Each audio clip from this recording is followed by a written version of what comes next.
A devastating scene tonight. 5 people were killed and dozens injured after a bus plowed into 6 vehicles on I-95. Straight ahead, stories of survival in a live report.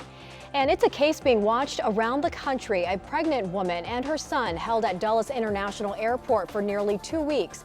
Tonight, she's being ordered to get back on a plane to Ghana. A judge rules that adding Trump's name to the Kennedy Center was illegal. We have the full details on this ruling. And we start the news at 4 with breaking news. Within the last hour, Virginia State Police have identified some of the victims of a deadly crash that happened overnight in Stafford County. Virginia State Police say the bus was headed from New York to Charlotte when it hit a Chevy Suburban, setting off a chain reaction crash.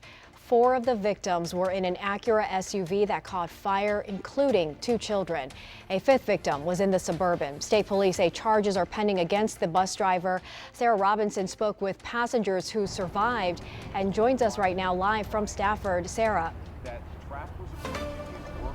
Well, good evening to you, Annie. Right behind me is the bus that the passengers were riding when they were jolted awake at roughly 2:30 in the morning. Many of the passengers that we spoke to were terrified, of course, and they were still picking glass from their clothing. The front windshield is completely gone. Some of them now are showing up here to pick up their belongings that were left behind during the chaos. But those we spoke to tell me that they're just grateful to be alive.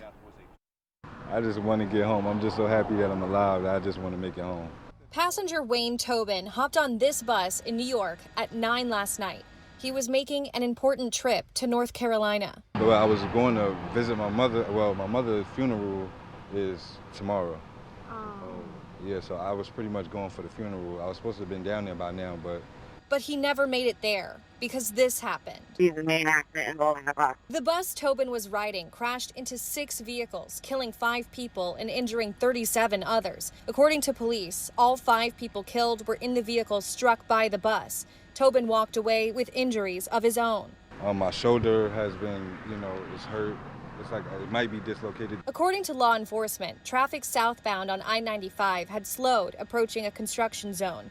Investigators say the bus did not, crashing into the vehicles in front of it. It was horrible. It was just like blood everywhere. It was people like holding their head. Their heads were bleeding. They holding their shoulders.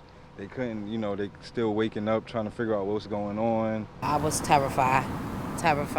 Another passenger, Judy, says she woke up to chaos. Screaming on the bus, glass flying everywhere, the bus turning over, a guy breaking the glass to get us all out. As passengers made their way out of the bus, they quickly realized the crash was far worse than they first thought. We smelled smoke. Vehicles on fire.